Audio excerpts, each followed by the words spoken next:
Hey guys, today I'm going to show you how to install and use the Apollo.io Chrome extension. Before we start, it's important to be reminded that you first need to make your own Apollo.io account for this to work. With that in mind, let's get started. First, open your Chrome browser. Click the waffle icon on the top right corner, then scroll down and click on the Chrome Web Store.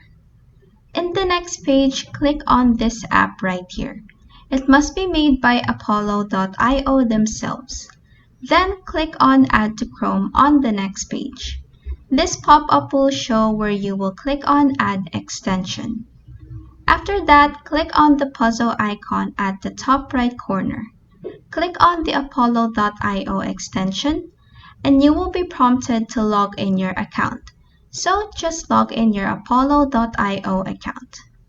Lastly, click on Extension Enablement, then enable and disable all the apps you need. And that is how you can install and use the Apollo.io Chrome extension. If this video helped you, please like and subscribe for more helpful tutorials.